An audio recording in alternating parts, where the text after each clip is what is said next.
Good evening po to everyone. Good evening. Hello.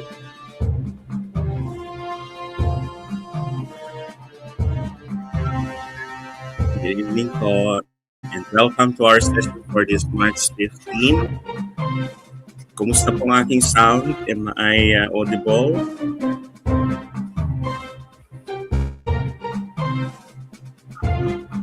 Thank you very much for the feedback. And now we'll start our session through another edition of our Kahoot game.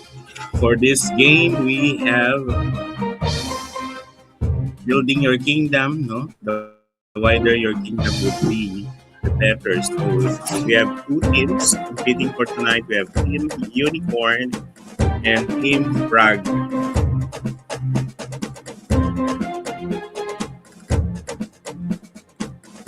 Team Unicorn, here are the names. We have 14 or 16. While Team Frog, here are also the names of the competing members.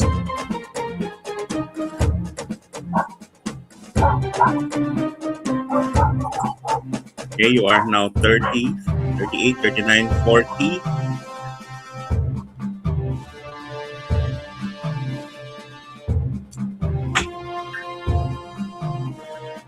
Thumbs up if you want now to start our preliminary activity. Thumbs up for any emojis so that I'll know that you are all ready. Okay, thank you very much. Good luck to everyone. Please answer correctly all the steps as fast as you can.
It seems that we have a larger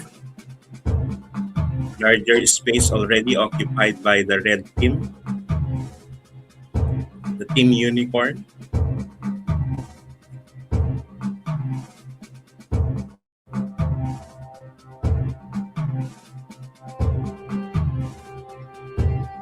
Okay, sa mga bagong pasok, please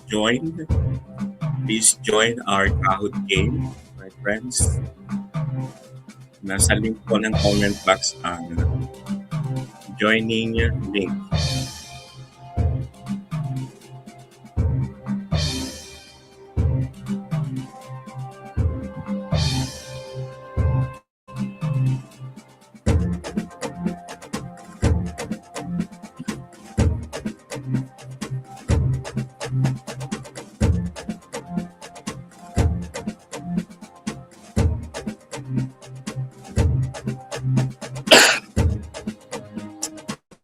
Wow, Team Blue now is open again. Team Frog it conquered 3 tiles by surrounding the red.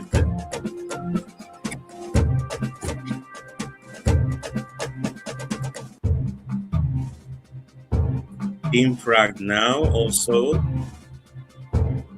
occupying the red spaces Make sure, Team Unicorn, you have to defend your kingdom.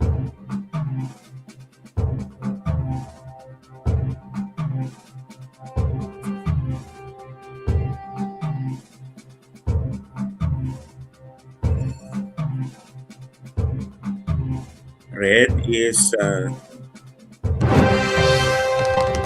almost surrounded.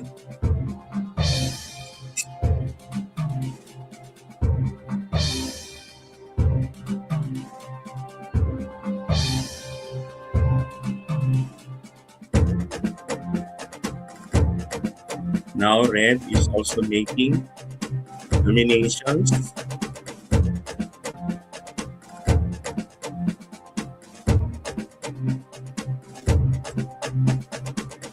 Let's find out. That's 6 minutes. We'll have round 1 and round 2. No? Dalawang rounds po ito. Last night po ay nag-draw ang Team 1 and Team 2. Let's find out tonight if one will dominate the other.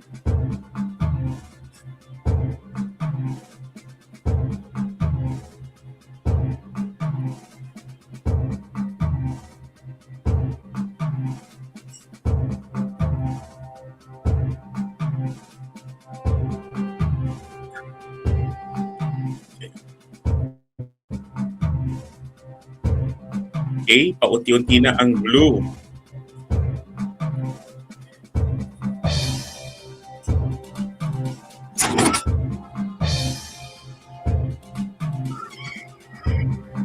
I needed inside.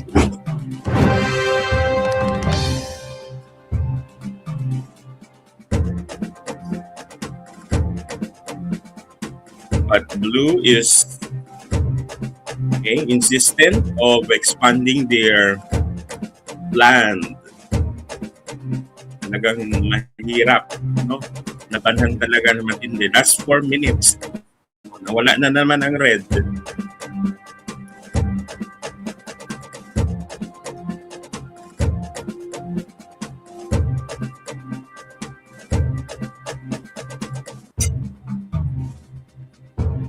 Be sure that your names are appearing, no? Pag correct ang answer nyo po, nag-a-appear po ang name niyo and you are contributing to the number of tiles or to the number of lot area consumed by the Team Unicorn and in round. Okay, for round 1, won by Team Frog. Round 1, Team Frog po ang winner. Okay? Now, let's proceed to round 2. Round 2 pa po. May round 2 pa. Bilis.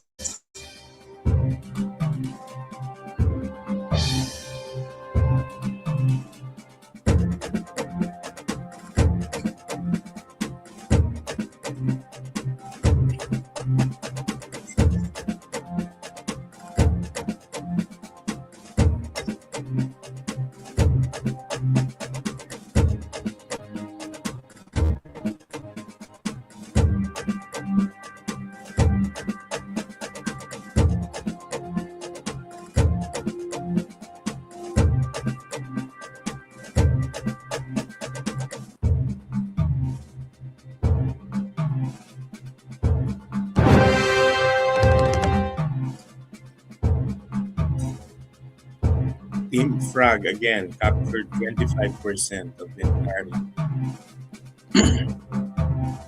Pero ang red, gusto nilang umabot. Last 3 minutes.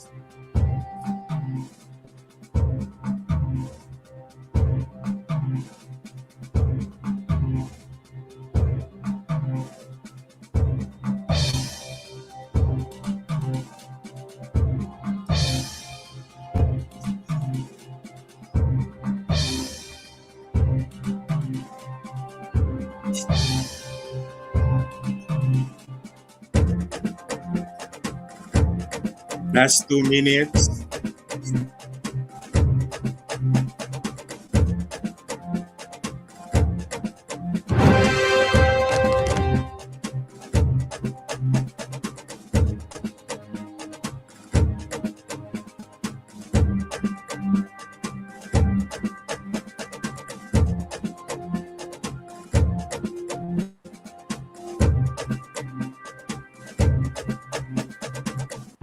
I think it's red now. Red now is making 50% of entire board.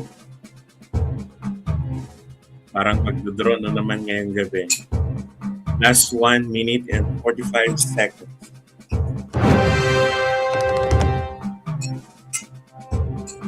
Wala na, naubos na ang blue.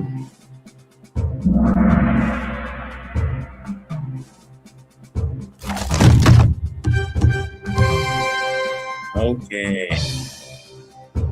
Team Unicorn. Another round. May round 3 pa. Ngayon may draw round. Hindi naman may draw round. For the last 1 minute, 1 against 1.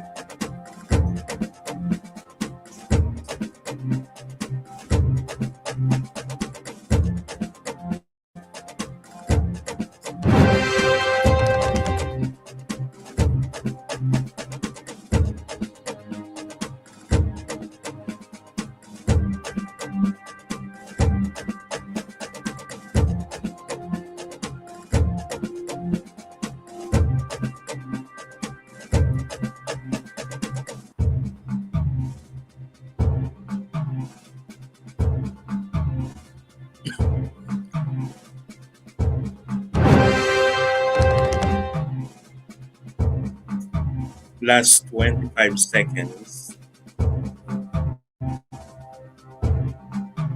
I think blue is now expanding even more. Nawala ng red, apple red. Last 10 seconds. Almost no tiles for the red. Bilisan ang sagot, red team. Last 3 seconds. And time is up. Definitely, who's the winner?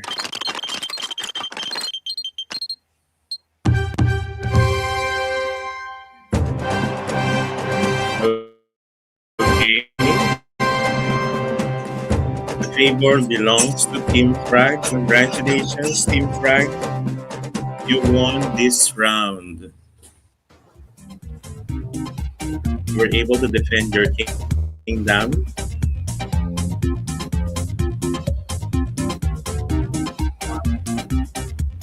Congratulations, blue team.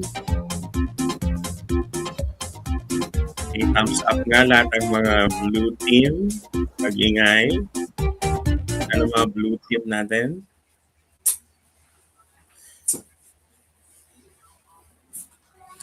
Okay, thank you very much if you were able to appreciate our preliminary activities on domain 5.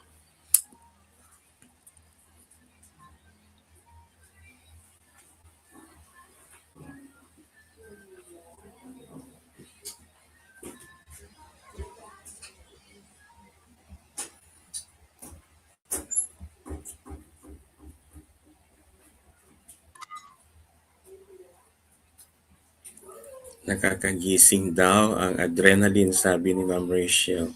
Thank you very much. Okay, bago yan pala, I'd just like to share to you the result of last night's assessment. Saan kaya dito? This is the one. X ko na lang yan.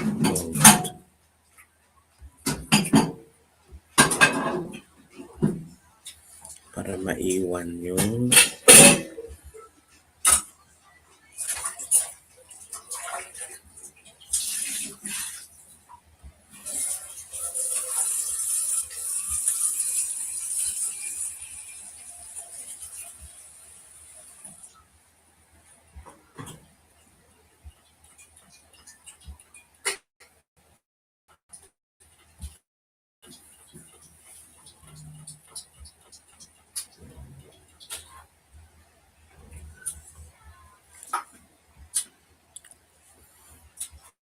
okay. On screen is the result of last night's session. Congratulations to the following, especially to our top scorers or the top performing individuals and in their respective regions. This is just a mock test. This is not official. Okay, this is non-official quick count. Gaya ng election po, this is just a mock examination. And the top scorer with an average of 90.59 is Ma'am Mary Jane Anonical of Rizal, Tapat, NCR. The second placers have 89.41 scores. We have JM of Samar Region 8, Ma'am Marilyn of Calabarzon, Ma'am Gemma of Occidental Mindoro, Mimaropa, Ma'am Pia Monta of Mati City Region 11.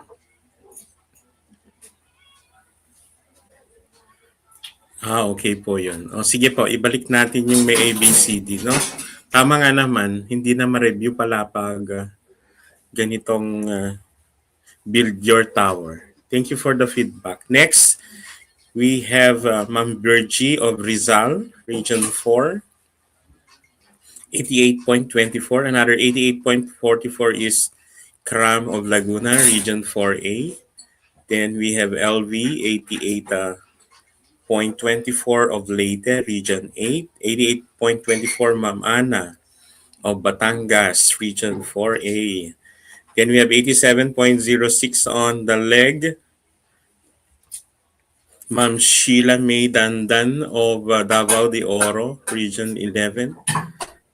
87.06 Angelo of Cagayan Region 2. 87.06 Lay of Caloocan, NCR. 85.88, ang dami, no? Starting off with Sir Dandy of Eastern Samar Region 8, then Ma'am Miriam Compassion of Bohol Region 7, Ma'am Ginaline Cavan of Cebu Province, then Ma'am Marvelous of La Union Region 1, E of, nag-code siya, sige, bahala na kayo. Sir Ronaldo Tintero of Cagayan Region 2, 85.88. Then we move on to 84.71. We have two, Zandi of Capiz Region 6 and Ma'am May Andoroti Torres of Zamboanga, Sibugay. 83.53. Ang dami din na of Region 1 Ilocos Sur. 205B of Bukidnon Region 10. Ken of Bulacan Region 3. Then we have Ma'am Jenny Baldonaza of SJC Region 3. Ma'am Eloisa Agni of Region 12. Ma'am Emmy Flor Jerusalem of Region 2. Ma'am Miriam Cruz of Region 2. 83.35 Shell of Agusan del Norte Caraga. 82.35 Ma'am Trizy Marie Makatangay of Batangas City. Erlin of Digos City Division, Region 11. Ma'am Regina Pablo of Cagayan, Region 2. Ma'am Riza Mendoza of Cagayan, Region 2. Ma'am Jennifer Resurrection of Cagayan, Region 2. 81.18, marami din po kayo. Okay, from Quirino, Ma'am Diana. Ma'am Rose Palau of Guimaras, Region 6. Ma'am Lani Sabalerino of Tacloban. 81.18A, 81.18 Noel Calleja of Isabela Region 2, 81.18 Ma'am Sherilyn Kabasag of Region 2. Then 80, wow, we have got a lot of 80 scorers. Ma'am Olympia Manzano of Isabela, Ma'am Dalia Ceniza of Danao City Region 7, Ma'am Marilyn Edanol of Zambales City of Region 2, Arceli Solatorio of Region 12, Ma'am Janet Madayag of Region 12, Ma'am Joy of Masbate Region 5, Ma'am Sir Lorgen Palomar of Tanhay Negros Island Region, M of Isabela Region 2, Jurs of Caloocan NCR, Ireneo Villanueva Bataga of Region 6, 78.82 Marlon of Cavite Region 4A, RS of Leyte Region 8, Ma'am Marilyn Omay of Region 7, Ma'am Magina Matildo of Bohol, Ma'am Miralyn of Zamboanga del Norte, 77, Sir Joel of Malolos, Sandra of Albay, Cathy of Region 2, Melin of Leyte, Emmy of San Jose Region 3, Jerlyn Carpina of Davao del Norte, J of NCR, Melenia Kabatan of Benguet Car, Sherry Ann Garcia of Oriental Mindoro, 75 Eds of Rojas City, 75 Mount Bernadette of Caloocan, Nemesio Garcia of Mimaropa, Ruth of Pangasinan, JD of Region 8, 75 March of Region 2. Still passing po ang mga 74, no? Because the passing score is 765. Okay, showing to you still the passers of last night's session. I think we only have few who were not able to meet the 65 and below. 65 above, I sorry. So once again, congratulations and thank you for subscribing and of course constantly patronizing Maestro's TV as your number one choice for your review. Coming, no? Very coming soon na po ang atin pong national assessment for school heads.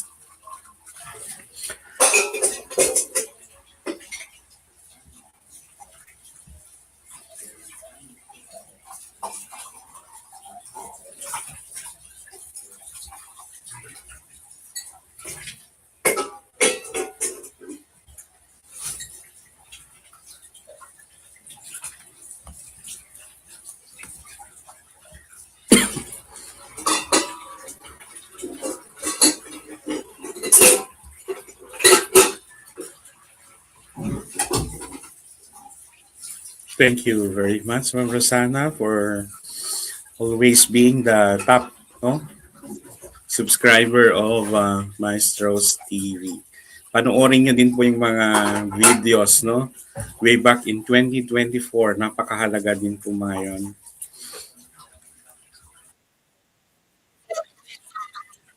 Yes.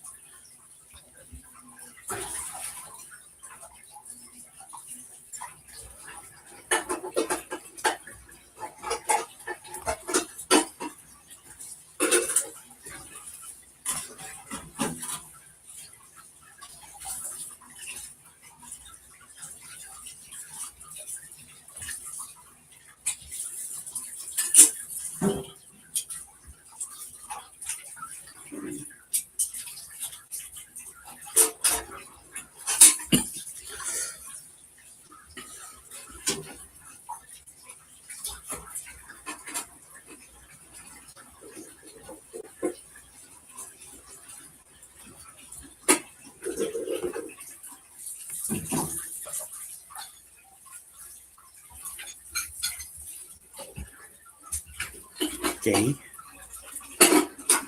Showing to you our session for tonight, revisiting communication strand 5.4. Okay. This is very important because majority of items will fall on communications, no? Because through channels, through issuance of policies, debit orders, advisories, and memoranda, lahat po yan ay napapaloob sa communication. So hindi po natatanggal sa isang bureaucracy and into a largest bureaucracy in the governments, most especially in the Department of Education, that we should always be guided by communication or tawag dito, correspondence, no? Formal correspondence or business correspondence that we are to receive and communicate as well to our stakeholders, especially our teachers and to our learners. What are the key features of this strand? Of course, you need to have an effective communication skills that include your competence in speaking and writing and the use of various platforms. Okay, so you should be well versed in terms of using your emails, Okay, maximizing your social media updates, just like your chat groups and newsletters. Newsletters now can either be printed or in a digital format that is issued through websites and even into social media platforms where majority of your community is also using them, no? To share, number one, hindi po chismis ang laman, kundi it represents or shares your goals, your updates, and expectations. Then, communication will always be a two-way communication process that encourages dialogue among stakeholders. Okay? One is the speaker, and the other one is the listener, and vice versa. That is what we call a two-way communication. There should always be a receiver of the information and the retriever, no? O tagabigay. Okay? Anong tawag sa tagabigay kung merong receiver? The source, okay? The source of the information. And it's being relayed always through communication. Okay? So, do you believe that communication is the most important tool or the most important instrument that everybody could be able to listen and to be heard? Tama po ba? Yes? You're amenable to that? Say yes or say amen. Okay, thank you. Now, what are the official anchors of Strand 5.4? Okay, we always use no as the anchor or legal basis is under Debit Order number 24 of 2020, and that's the Philippine Professional Standards for School Heads. It was nationally adopted as the professional standard and made the basis of our human resource systems, such as our performance appraisal, rewards and recognition, and professional development. In Domain 5, as we can see, this is for building connections, and in Strand 5.4 is communication that progresses into four substrands. Okay, 5.4.1 is on competent speaking, writing, and the use of communication platforms. For 5.4.2 is on effective communication for information sharing, collaboration, and support. 5.4.3 is on mentoring the school personnel in effective communication. And finally, we have the substrand 5.4.4, which is the exemplary communication and positive platform use within and beyond the school. Okay? So what are the developmental meaning of this strand? In the four PPSA's career stage descriptors, it shows the clear progression from your personal communication competence to the intentional communication for collaboration and support, to capacity building of others, and finally to the culture setting, model communication, and of course, responsible platform leadership within and beyond the school. Now, the interpretation is likely grounded on the wording of the trans descriptors that's embedded in DO24 of 2020. So, in other words, TPSSS does not view communication as merely the ability to speak well and write well, no? But it treats communication as a leadership function.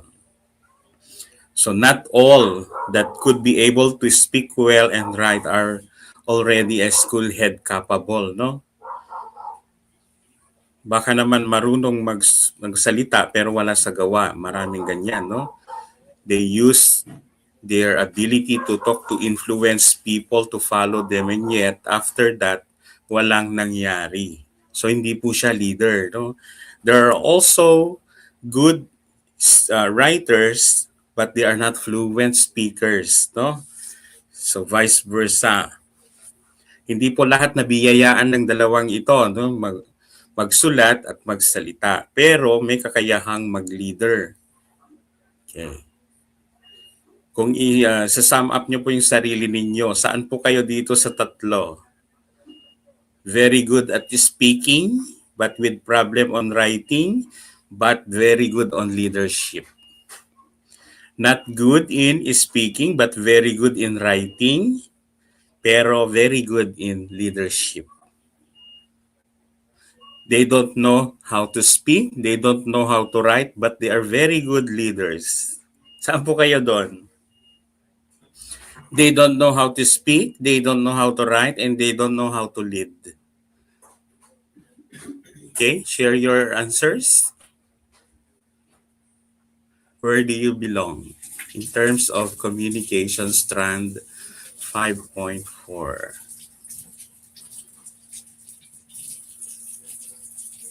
Oh, don't be shy. This is needs-based assessment anyway. Ang sagot ni Ma'am Rosana, ha ha ha.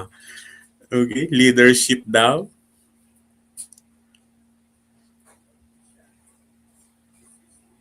Okay, let's respect your answers. If your answers is to be silent, they rather say nothing daw. Okay, sige. Nasaan na?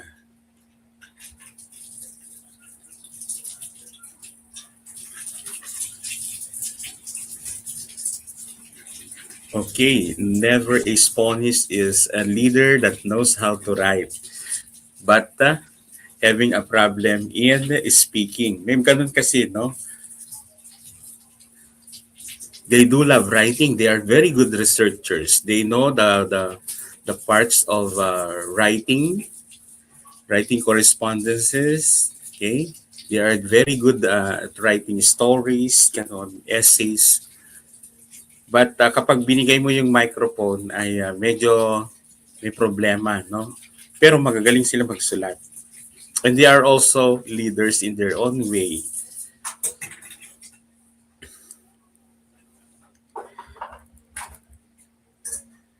Okay, but we have to learn, no, from this that it says it treats communication as a leadership function. Remember that you should know how to relay information with others. No, you cannot be a leader if you don't know how to share. Alam nga naman na mag-sign language kayo or through non-verbal communications. Kung gusto mong i-implement ang isang program ay mag-sign language or non-verbal na lang, tanga-tango na lang, no?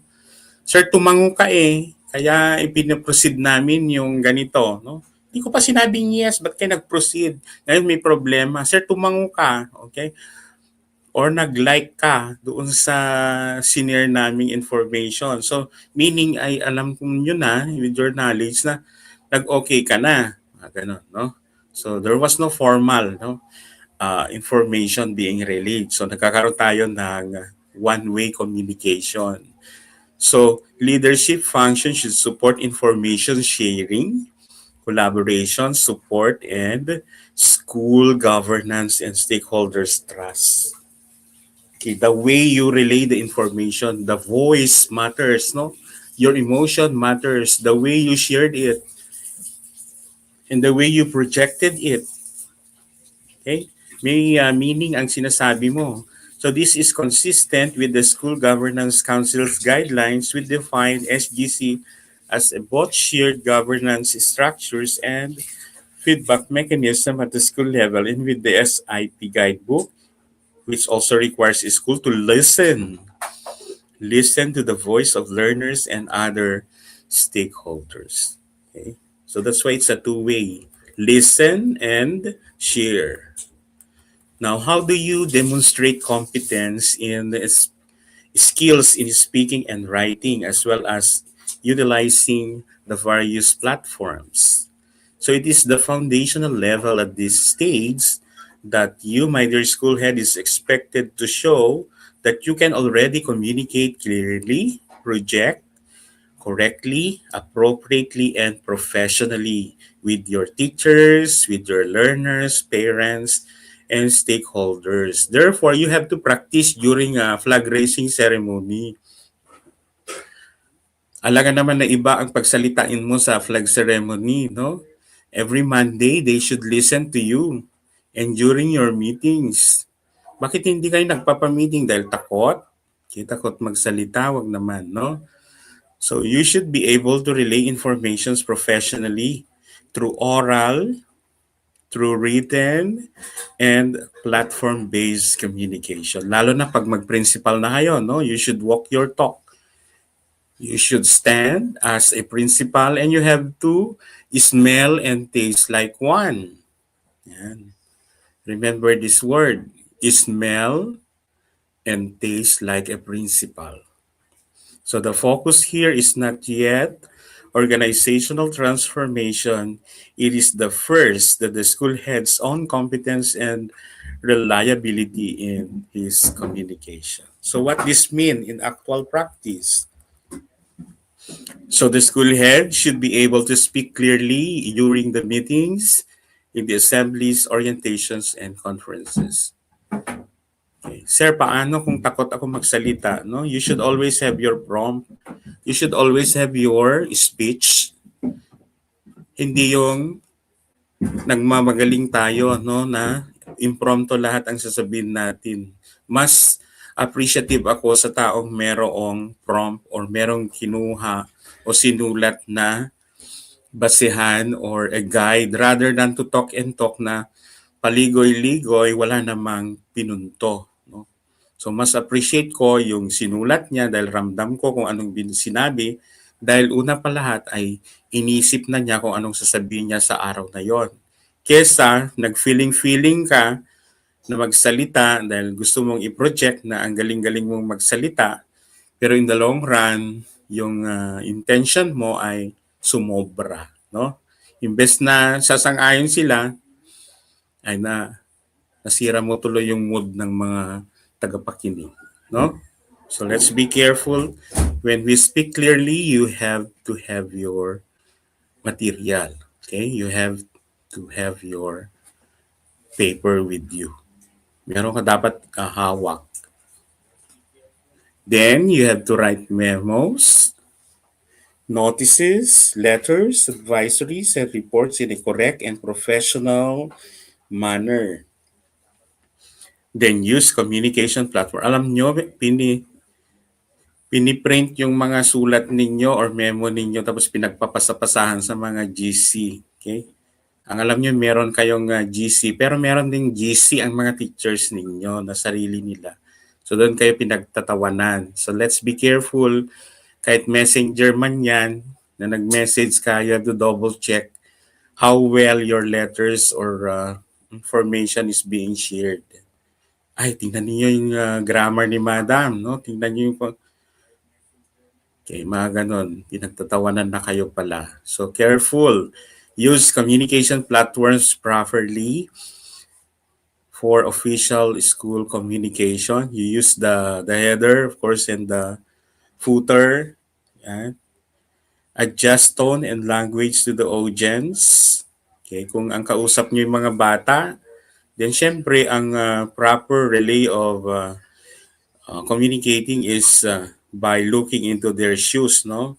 Kapag teacher naman ang kausap nyo, you have to choose the tone and the register of your voice or your language. Baka kinakausap mo teacher pero ang the way you project and the way you say it ay boses bata, no? Magandang araw mga guro. Hindi po pwede yon, no? So, register is very important. Avoid confusing, vague, delayed, or emotionally reactive messaging. Remember that you are the leader, no? Hindi ikaw yung mag-create ng emotions. Lalong-lalo na kapag magpa-meeting ka na you're too emotional at nadala yung sarili mo sa problema mo sa kung saan-saan, ay nakapagsalita ka na, nakagawa ka na ng hindi maganda, ang result ay nasaktan mo yung taong hindi dapat masaktan. So, these are all ways to actualize how well we communicate with one another. Okay? Then, the expert input. It says here that at this level, competence is judged not only by your grammar or fluency, but by the fitness for purpose. Remember this, no? They can forego grammar and fluency, but by fitness for purpose is very important. Bakit ka nagpa-invite ng meeting? Bakit ka nagpa-conference ng mga PTA? Bakit ka nagtawag ng SGC? No? You should know your purpose and you should have a fitness for all. The very purpose why you created. You should have your agenda first, no? At nirelay mo ito muna sa inyong small group meetings sa school bago kayo mag-create ng majority ng tao. So, mini-meeting nyo muna yon. Hindi yung bigla-bigla pati teachers nagulat, nandiyan na ang mga bisita, hindi pa nila alam bakit may mga kapitan, bakit may mga presidents ng various homerooms. Okay? As leader, you should inform everyone na magkaroon ng meeting so that everybody is aware that there's actually a conference within that. A grammatically correct memo is that is unclear, inaccessible, or untimely is still a weak communication. So the school head passes this level when communication should be first understandable, audience appropriate, timely, respectful, documented when needed, and aligned with the school's policies and of course on service manual standards. No, you have your demos with you. Okay, sundin natin yung demos kasi yun yung ating guide, no? Style guides or service manual for every communication that we relay, most especially when we share the memorandum from a higher office to the lower office, to your OFCO equal, and of course from higher office to your subordinates. There are words or specific tone of the language that we're going to use in the salutary and in the greetings. Okay? Now, we have strong evidence or MOBs. May pa-exam na tayo dyan, no? On the demos. Balikan nyo yun. And you have to read also the demos. Manual of Styles. DepEd Manual of Style is demos, no? The strong evidence or MOBs, appropriate evidence may include your, of course, approved memo, letter to parents, meeting scripts, minutes of the meeting, official advisories, and this all should be in place as MOV in your SBM, no? School newsletter pieces, orientation decks, school announcements, screenshots of your official platform that you use, but of course, they do not violate privacy. Since DepEd requires service standards through your Citizens Charter and protection of personal data through data privacy notice, platform must also be lawful and privacy conscious. What are the common weaknesses? A common mistake is to reduce 4.1 to I can speak in public. This is too shallow. This trans is about professional communication with multiple stakeholders, including digital or platform mediated communication. So it's no longer public speaking to the public, but we also use other platforms to relay information. So hindi lahat ay magpatawag ka ng tao, no? You can also use other platforms to relay the information immediately. Now on strand 5.4.2, communicating effectively through positive use of communication platforms to facilitate information sharing, collaboration, and support. So this is functional and relational level. The school head is no longer judged only by his personal fluency, but by whether the communication actually produces coordination. No? Ito din ang problema. Were there protocols being done? Okay, were there coordination? Were there collaboration, support, and shared understanding? So the PSSH descriptor explicitly adds the purposes of information sharing. Naintindihan ba? Was there collaboration and support? which means that the communication becomes a tool for leading people and the school process. Kung may nag-react at merong sumunod sa guided information, so meaning successful ang relay of communications. Pero kung wala at na-deadma ang ating information relay ay hindi naging makabuluhan. Okay? Ang naisyong issue once. Now, what changes from 5.4.1 from a knowledge base to 5.4.2? In 5.4.1, the school head can communicate. But in 5.4.2, the school head communicates in a way that helps people work together. Yun nga sinabi ko, you know how to speak, you know how to write, but you lack 5.4.2. And that is your ability to communicate and help people work together.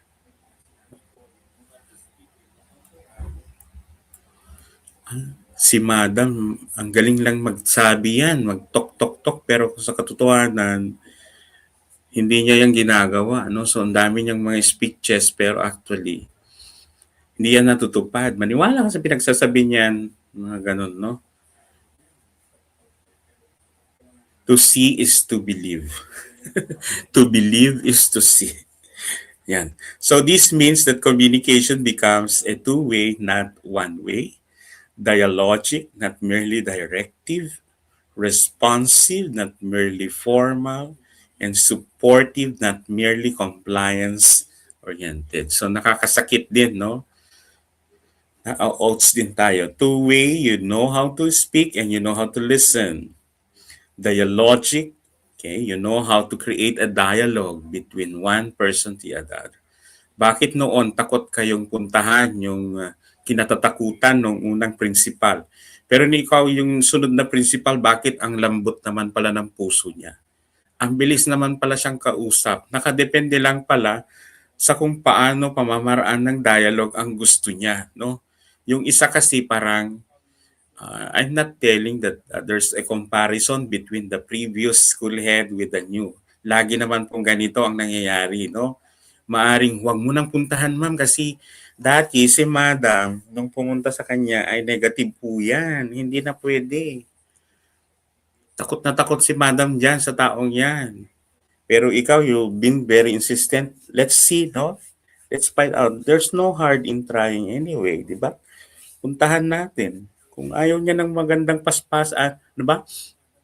Magandang usapan, daan yun sa paspasan. Yan, dialogic. Naging successful naman, no? Next, responsive naman ang tao rather than you are too very formal. Minsan kasi, sa sobra nating ka-formal, takot lumapit ang tao sa atin.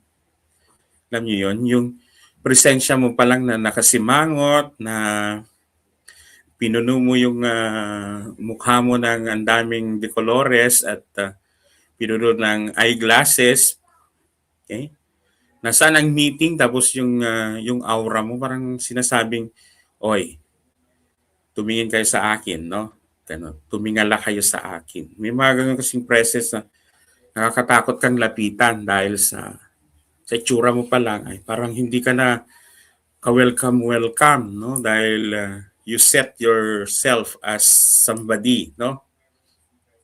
May ganung principle na, okay, tomorrow is tree planting day. Mag-t-shirt tayong lahat. Yung, alam nyo naman yung uniform natin na maroon bukas. Ganito ang damit, okay, mag-pantalon tayo. Ganun. Tapos, kinabukasan, ikaw dapat ay nakabestida. Ikaw dapat ay naka-eyeglass, naka-lipstick, naka-high heel. Yan. Kasi pinapakita mo na ikaw ay iba, no? Iba sa grupo. May ganun lang kilala? Okay. Hayaan nyo na kung may ganun. Dapat hindi kayo ganun, no? Then supportive, not merely compliance-oriented. Mukhang dragon nagbubog. Bahala kayo dyan. Now, what this looks like in school leadership. A school head 5.4.2 should explain the school goals so teachers and parents understand them, creates channels for questions, clarifications, and feedback, and uses meetings not only to announce but to consult and align and resolve misunderstandings before they become conflicts, and communicates the learner concerns to their families to tact and solution orientations, and uses official platforms to coordinate program schedules, interventions, and support systems. Parang ang ganda kung lahat ito ay naipapatupad natin. No? Pero minsan kasi ang hirap. No? Sa katotohanan, parang ang hirap. But actually, there will always be a tryout. No? Why not do it first before you complain? Yan. Lagi kong sinasabi sa mga teachers ko noon, why not let's do it first before let's complain. Tapos pagkatapos na lang, magko-complain na tayo. Pero gawin muna natin. What if may 10% na maniwala sa atin rather than hindi natin ginawa? Okay? Now, why this matters in depth and practice? The School Governance Council policy says that the council serves as feedback mechanism between the stakeholders and the management. The SIP guidebook also provide guidelines for listening to the stakeholders' voice and even emphasize using the stakeholders' own language in processing responses. So this means that effective school head communication under 5.4.2 must include consultation, must include listening, and feedback use, and not just message transmission. So na-overwhelm din ang teachers kung purely message transmission na lang ang ginagawa. Deadline due today, deadline tomorrow, deadline. Diyos ko po, wala naman lang nagawa si principal, puro na lang inire-relay ang transmission na ito ang deadline. Why not also work, no, and collaborate with the teachers rather than deadline, deadline, deadline, no? Nabubusog na sila sa deadline because of message relay.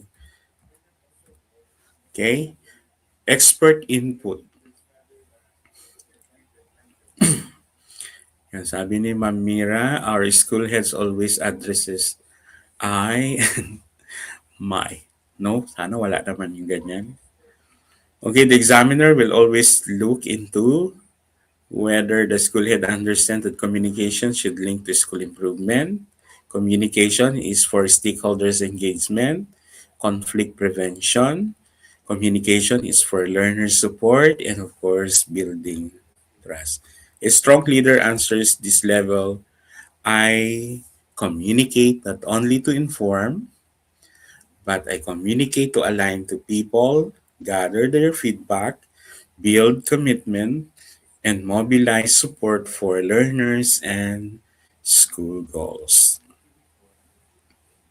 How do we mentor school personnel in communicating effectively and in the positive use of communication platforms? That is 5.4.3. Yan, busog na daw sila ng asap. Ako din minsan hindi ko na sinisin yung GC dahil sa alam kong meron na naman siyang pa-report. No? Bakit hindi ka nagsisin sa GC? Meron pa habang lunch. Puro report yun. Kaya dapat hindi ikaw yung unang mag-sin. Ito ba? Ayaw na lang isin yung GC. Pero may GC sila, no? Pero dun sa GC mo ay grabe na yung boses mo doon. Parang sa totoo lang gusto mo nang wasakin yung messenger. Pero sila, kalma lang sila sa other GC dahil doon sila pinagtatawanan ka dahil sa mga paasap report mo doon. Pero hindi sila nagsisin. Nakikita lang nila nandun ka na deadline, deadline. My goodness, where are the report? It's now 1 o'clock. Where are you guys? Please sin, my goodness. Ganyan.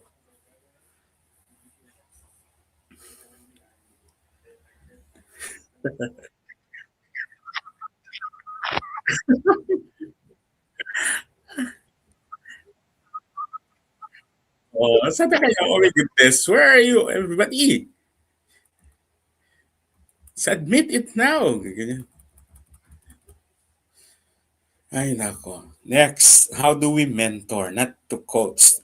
Remember that coaching is panandalian, but mentoring is lifetime. No, so this is a leadership multiplication level. The school head is no longer the communicator, but in 5.4.3, the school head is expected to develop the communication competence. Okay, trinatransfer na niya, no?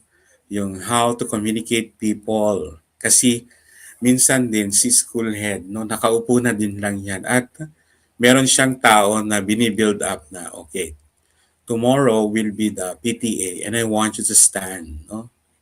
Siyempre ako, magme-message na lang. Wala naman ako pang mag-introduce na mag-welcome ng mga parents.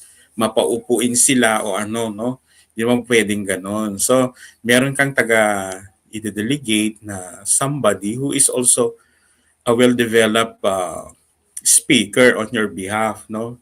So, ganon. That's 5.4.3. So, the word mentor is critical.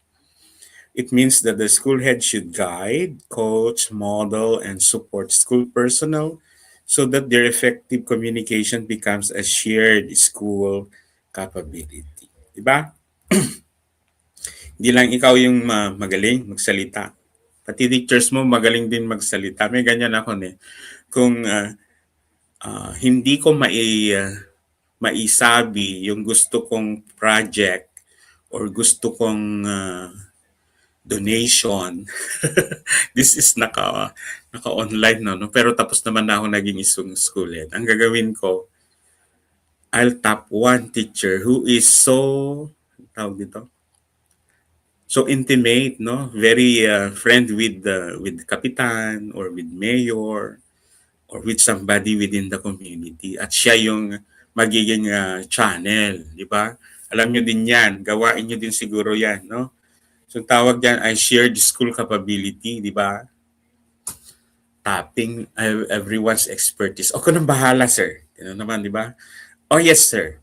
So, considered it done. Di ba? Mga ganung mga terms natin ng mga teachers natin. So, you also build them to be a responsible communicator and a relay of information as well. So, mentoring. Okay, how do you mentor? You help your personnel improve their conference communications with their parents. So bago magkaroon ng homeroom PTA meeting, i-meeting mo muna sila paano ang mag-well treat ng mga parents. Okay? Writing official letters, reports, advisories, and notices. You help them how to manage difficult conversations, but still they are professionals using respectful, inclusive, and non-inflammatory language, and using school communication platforms responsibly and positively. So ito yung mga ways natin how to mentor them.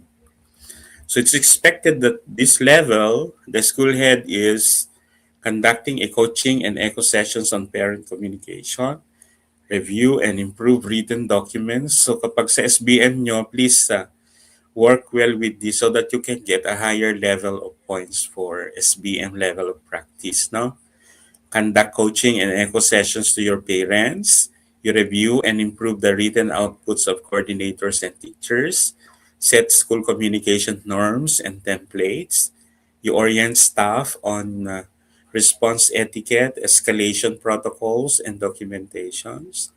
Guide teachers on how to communicate learners' performance and concerns without shaming or disclosing improper information.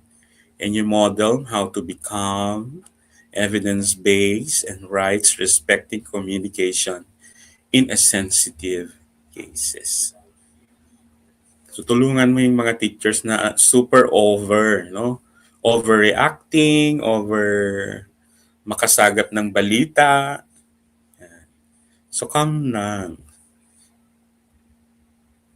Lalo na kung yung parent may daladalang kung ano-ano itak o ano, no, nagkaroon yan ng situations noon na galit na yung parent, gustong sugurin ang teachers, no? May mga ganun. So, dapat alam niyo paano i-handle yung mga situations na involving sensitive at mga reklamo, no? What's the policy link for this 5.4.3? It's DO again. And expert input says that jumping to 5.4.3 is often missed. So the difference now from 4.2, I communicate effectively and I make others communicate effectively as well. So ang ganda, no? Tumataas yung level natin. And of course, the last level is exemplary skills and ensuring a positive use of communication platforms beyond the school. So this is a culture setting level and influence level. So at 5.4.4, the school head becomes the school's communication exemplar and ethical standards setter. So the descriptor explicitly adds within and beyond the school, which means that the school head's communication influence extends not only to the internal personnel, but also to the external audiences and broader stakeholder ecosystem.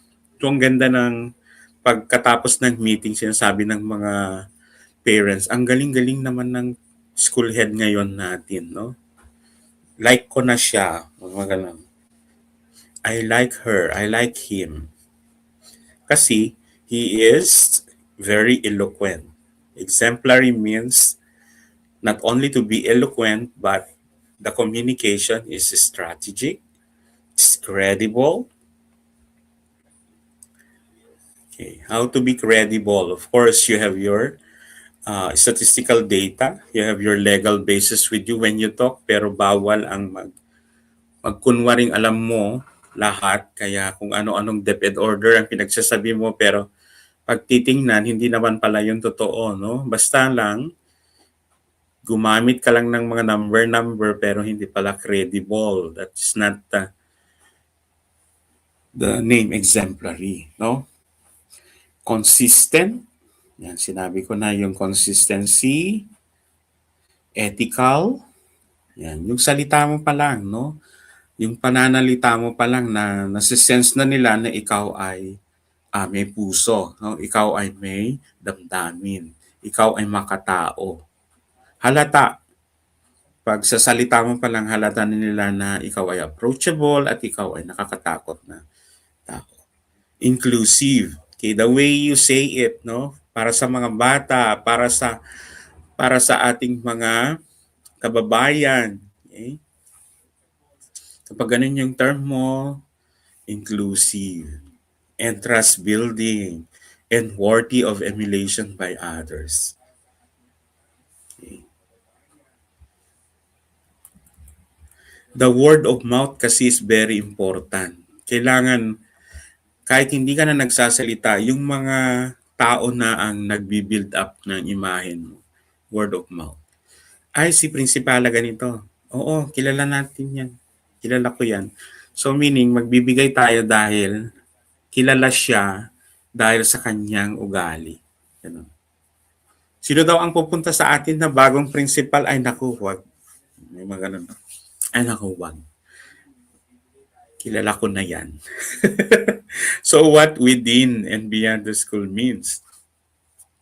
Within the school head shapes communication culture among teachers and learners and personnel. Beyond the school head represents the school well in dealings with the parents, the alumni, the LGU parents, community leaders, and other stakeholders connected to the school improvement and learner development. So it fits the Domain 5's wider emphasis on school organizations, community engagement, and building supportive stakeholder relationship. Ang dami ko pa dapat sabihin, however, it's now 9 o'clock ng gabi. So I'll be sending now. Okay lang ba to cut it here and I will send you your mock test for tonight's sessions. Mas marami kasing istorya, no? Si reality bites naman talaga.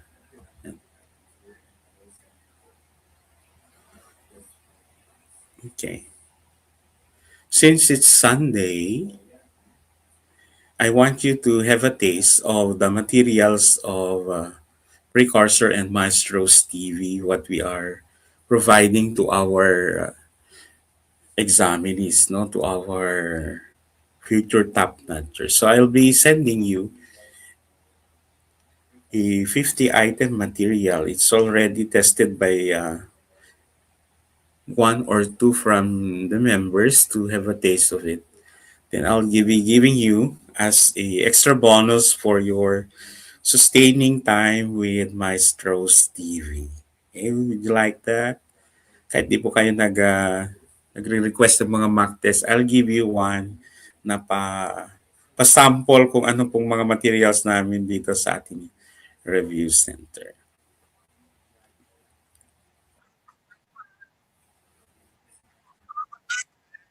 Sino yun? Wait lang, check. Dadalawa pa lang yung binigyan ko ng kwan na ito.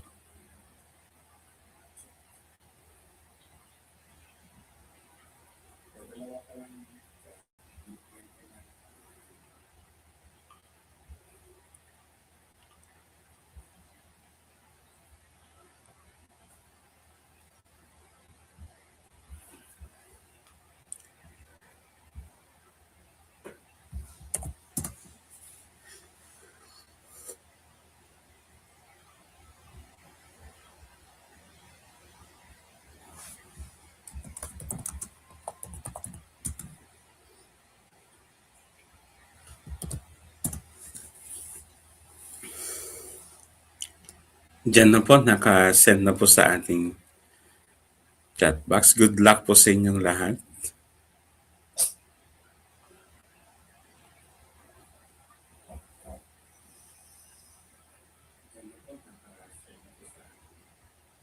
Na-open nyo na po ba?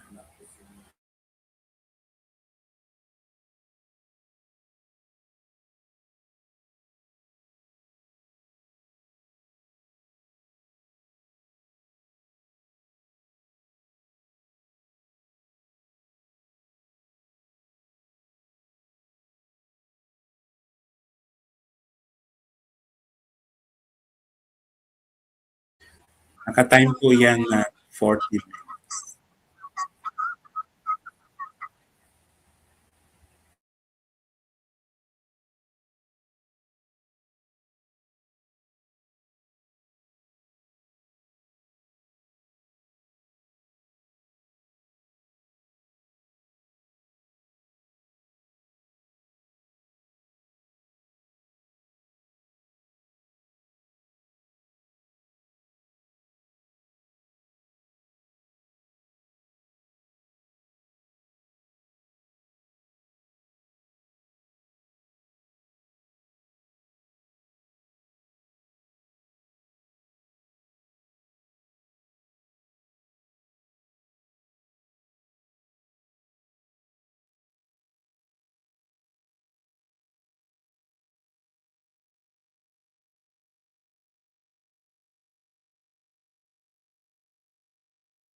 Okay, habang nag-exam na po kayo, we'll end and terminate our online sa YouTube po. Magandang gabi po. Continue submitting your results and tomorrow ay share po natin yung summary of the results.